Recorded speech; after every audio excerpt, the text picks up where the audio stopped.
Comment aider les aidants familiaux? C'est le vendredi thématique de la rédaction d'Europe 1.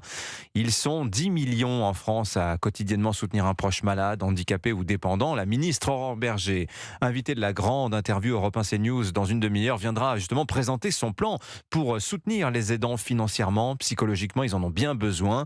Comment ça se passe ailleurs dans le monde? Nous partons en Chine. Bonjour Sébastien Lebelzik. Bonjour Dimitri, bonjour à tous. Alors en Chine, Sébastien, le salut des seniors, notamment, passe par les robots.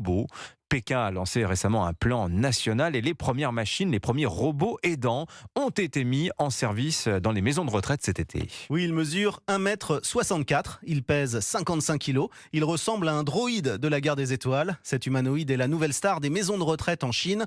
Son nom, GR1, un robot intelligent capable de parler et il est au service des personnes âgées dépendantes. Il peut ainsi la sortir d'un fauteuil roulant, la mettre au lit, lui servir un repas et même la laver.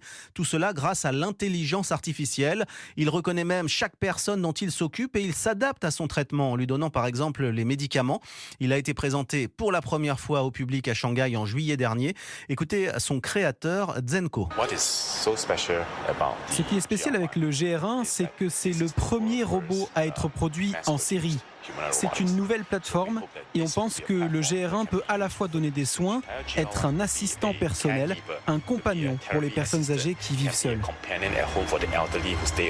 Et tout cela pour la modique somme de 10 000 €. Oui, parce que la Chine vieillit très vite et ça inquiète les autorités chinoises. Oui, les plus de 60 ans en Chine sont déjà 280 millions et ils seront 402 millions en 2040, soit un tiers de la population chinoise. Et il existe très peu de maisons de retraite dans le pays. Les aides sociales sont quasi inexistantes et ce sont donc les familles qui doivent prendre en charge leurs aînés, souvent à domicile. Le principal problème, c'est le manque de personnel. Il manque 2 millions de soignants dans les EHPAD en Chine, selon les chiffres officiels. Et Sébastien, la Chine pense que les robots sont en quelque sorte l'avenir de l'humanité, en tout cas l'avenir des soins aux personnes âgées. Oui, avec déjà une centaine de start-up chinoises spécialisées dans les robots pour aider les personnes âgées.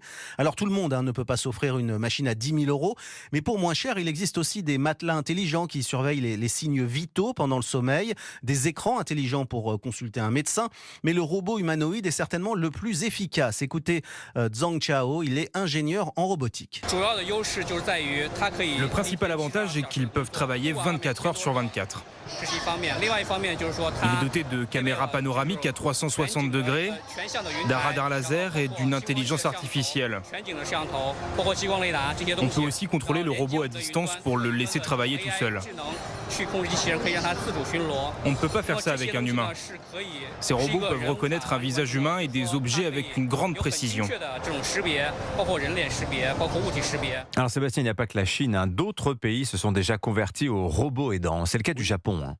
Oui, au Japon, où 10% de la population a plus de 80 ans. Les robots sont déjà largement déployés dans les maisons de retraite. Mais contrairement au GR1, ils sont encore limités à quelques tâches basiques. Ils ne sont pas conçus pour un usage à domicile. Contrairement, là encore, aux robots chinois que l'on peut tout à fait avoir chez soi.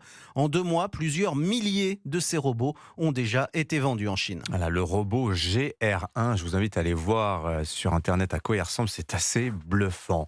Le reportage du grand reporter européen Sébastien Lebelzik. Merci Sébastien, 7h46.